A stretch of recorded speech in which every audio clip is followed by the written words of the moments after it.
For my review today, I'll be doing the popcorn technique, examined in the 50 Instructional Routines on Literacy book. The purpose of this is for students to review content that they've read.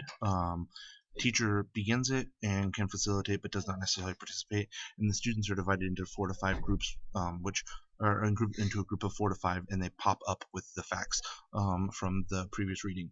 The rest of them will be checking for understanding as the students discuss this, and I'll go into more detail as to how that would work and what that looks like later on in the presentation.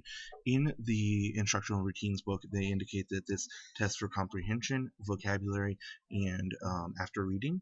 I would also argue that it checks fluency in oral language, but they do not select those as two of the components.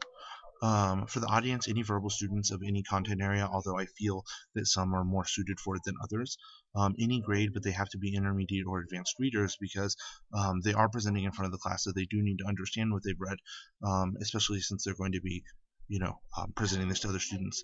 ESOL students and students requiring accommodations may present a challenge, and so you'll want to adjust your lessons accordingly and use this in the guidelines set forth by any IEPs or 504 plans. So just keep that in mind. As far as the text used, I just examined an 8th grade American history text to see how practical I thought that this was. I looked, any text with prose should really work since it's really very basic Bloom's level stuff. You should be able to use anything, science books, math books, textbooks. Well, math books are a little trickier, and I'll get into that in a minute. As far as the process, what you do as the teacher is you would cluster some desks near the front of the room, and then face all the other desks towards the center of the room, and then you would invite students up there. If students are reluctant, even though they don't state this in the Instructional Routines book, I would say that you should go ahead and bring them forward and force them to participate. And then you state one fact from the reading to begin the process. After that, the students will follow up with a pop-up stating other similar facts, and after one student does, another student, so on and so forth. The observing students will have the reading open, and they'll fact check the students. After you've been content, after all students have spoken, and you've gone through maybe 1 or 2 times, depending on how much time constraint you might have, you can switch out for different groups. That way, you can make everyone engaged, and the process repeats to the extent that you're comfortable with. As far as the curriculum, I think that it's easily used in pretty much anything that has prose text. Social studies and English are particularly useful. I think science would work as well. Math is difficult because I feel like most content in math is going to be sequential, and it'll be difficult to have students cite specific isolated facts. So that would be um, a really sort of tricky thing, but I think a good math teacher could probably get that to work. Just to demonstrate what it might look like.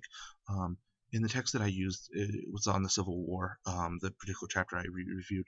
So someone might say something like, the North and South went to war, and then another student would feed off that and say, the South was upset because of politics in the North. And then another person might say, Abraham Lincoln was the president in the North, and Jefferson Davis was the president in the South. And so you would go on and you would do that until you're content with the review happening in class. As far as advantages, it differentiates instructions. It's verbal as well as written, and I think that it's good for some kids to be able to read while others demonstrate verbal skills. It requires engagement because the group at the front is being forced to interact.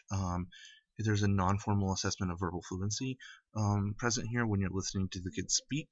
And then it's also student-led. You as the teacher are a facilitator, but it's predominantly led by the students. As far as disadvantages, it operates at a lower Bloom's level. There's no higher order thinking involved. And it will allow for the observing students to disengage. Since they're not speaking, they're free to sort of just like zone off and zone out, and if students don't volunteer, you as a teacher may be required to pull them forward, and then that'll present a different challenge as the students that don't want to be up in the front don't necessarily pop up when they should be doing, in which case that would require you to sort of step out of the facilitator role and guide it more than the actual activity calls for. And as far as sources, I use the Instructional Routine book as well as the Jesus Garcia's Creating America. middle school history text. So I hope you enjoyed the presentation. I hope this is something that you guys will consider using, and I hope that I've made it very clear. Have a good day.